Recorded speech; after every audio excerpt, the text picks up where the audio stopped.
नमस्कार दोस्तों, आज के इस वीडियो में मैं राजू कुमार सिंह आप सभी लोगों का हार्दिक स्वागत करता हूं। आज हम लोग पढ़ने वाले हैं मानव नेत्र से जुड़े हुए 50 ऐसे प्रश्न जो आपके परीक्षा के लिए अति आवश्यक है, चाहे कोई कंपटीशन का एग्ज़ाम हो या फिर बोर्ड का एग्ज़ाम हो। तो बिल्कुल ध्यान से देखिएगा। पहला प्रश्न आपके सामने स्क्रीन पर यह है, नेत्र में प्रवेश करने वाली प्रकाश किरणों का अधिकांश अपवर्तन नेत्र के किस भाग से होता है। काफ़ी महत्वपूर्ण प्रश्न है और कई बार पूछा गया है। तो इसका सही उत्तर होगा कॉर्निया। दोस्तों, आपको पता होगा कि कोई व्यक्ति का जो अगर नेत्र दान किया जाता है तो उसमें कॉर्निया को ही दान में दिया जाता है, पूरे भाग को नहीं दिया जाता है। कॉर्निया ही है जिसको दान में दिया जाता है। अगला क्वेश्चन आपके सामने स्क्रीन पर है, दूसरा प्रश्न, नेत्र के किस भाग पर किसी वस्तु का प्रतिबिंब बनता है। तो इसका सही उत्तर होगा दृष्टिपटल या रेटिना। रेटिना पर कोई वस्तु का प्रतिबिंब बनता है और रेटिना पर जो प्रतिबिंब बनता है यह वास्तविक और उल्टा होता है। अगला क्वेश्चन है यानी कि रियल और इन्वर्टेड, इंग्लिश में अगर इसको कह सकते हैं तो real and inverted image retina पर फॉर्म होता है। अगला प्रश्न आपके सामने स्क्रीन पर है, तीसरा प्रश्न। तीसरा क्वेश्चन है, अभिनेत्र लेंस की फोकस दूरी में परिवर्तन किया जाता है किसके द्वारा। पक्षाभि के द्वारा किया जाता है। ये शुद्ध हिंदी में लिखा हुआ है। अगला क्वेश्चन है, चौथा प्रश्न, पुतली के साइज को कौन नियंत्रित करता है। मतलब कहने का तात्पर्य यह है कि अगर आप धूप में देखिएगा तो क्या होता है, पुतली आँख जो होता है सिकुड़ जाता है। फिर अगर आप अंधेरा में देखिएगा तो आपका आँख का जो पुतली होता है वो फैल जाता है। तो ये परितारिका इसको नियंत्रित करता है, मतलब कम बेसी जो करता है वो परितारिका करता है। इसके द्वारा ही पुतली का आकार जो है वो नियंत्रित होता है। अगला क्वेश्चन है, अभिनेत्र लेंस किस प्रकार का लेंस है।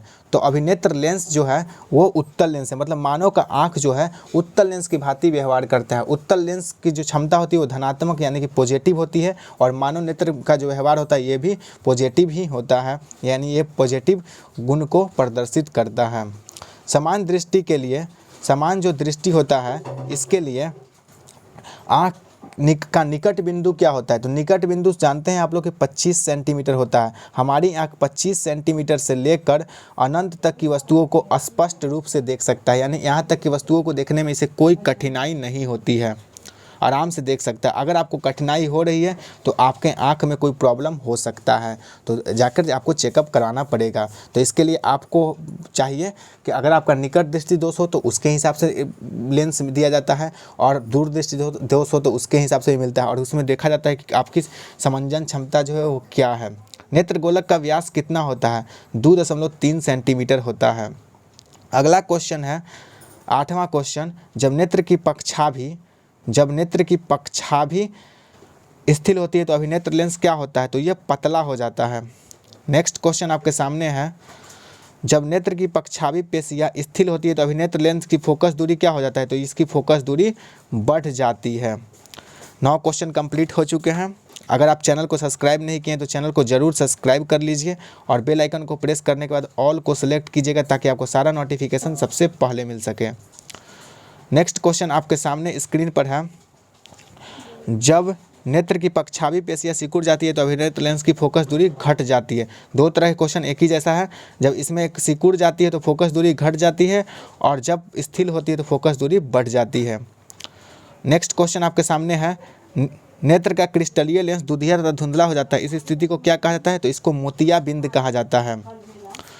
निकट दृष्टि दोष जो होता है किसके द्वारा दूर किया जा सकता है। तो अवतल लेंस का प्रयोग करके इस बीमारी को दूर किया जा सकता है और दूर दृष्टि दोष में उत्तल लेंस का प्रयोग होता है। अवतल को इंग्लिश में कहा जाता है कॉनकेव लेंस, अवतल लेंस को इंग्लिश में कॉनकेव लेंस कहा जाता है और इसी का प्रयोग किया जाता है, जबकि उत्तल यानी कि कॉन्वेक्स लेंस का प्रयोग निकट दृष्टि दोष में दूर दृष्टि दोष में होता है।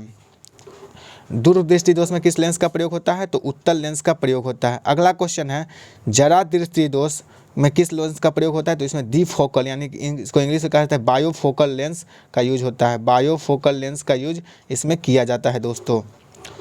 अगला क्वेश्चन आपके सामने स्क्रीन पर है, निकट दृष्टि दोष मुक्त कोई व्यक्ति किसी वस्तु को स्पष्ट नहीं देख सकता है। किसकी वस्तु को। तो दूर की वस्तु को नहीं देख सकता। अगर आपके आँख में निकट दृष्टि दोष है तो आप दूर की वस्तु को नहीं देख सकते हैं।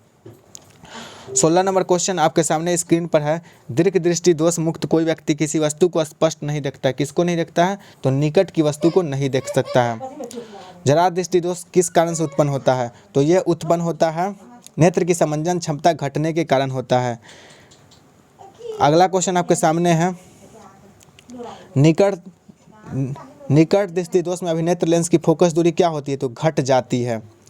और नेक्स्ट क्वेश्चन आपके सामने है, दीर्घ दृष्टि दोष में अभिनेत्र लेंस की फोकस दूरी बढ़ जाती है। निकट दृष्टि दोष जो होता है उसको उत्पन्न होने का कारण क्या होता है? तो इसमें नेत्र गोलक जो है वो लंबा हो जाता है।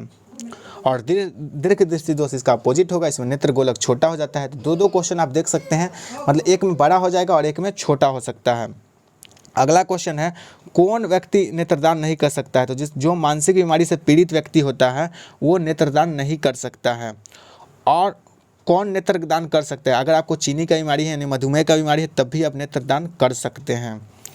अगला क्वेश्चन आपके सामने है, किसी कांच का अपवर्तनांक प्रकाश के किस वर्ण के लिए अधिकतम होता है? तो बैगनी रंग में प्रकाश का वर्ण अधिकतम होता है। किसी कांच का अपवर्तनांक किस में न्यूनतम होता है? तो लाल रंग में न्यूनतम होता है। और आप लोगों को पता है कि लाल रंग का तरंग दैर्घ्य सबसे कम होता है, सबसे ज़्यादा होता है, और बैगनी का तरंग दैर्घ्य कम होता है। लेकिन अपवर्तनांक में इसका उल्टा होता है, बैगनी का अपवर्तनांक ज़्यादा होता है जबकि लाल का अपवर्तनांक कम होता है। तो इस तरह से आप देख सकते हैं 25 क्वेश्चन, ये पार्ट 1 था। फिर आपके लिए सेकेंड पार्ट आएगा। मिलते हैं अगले वीडियो में, तब तक के लिए जय हिंद।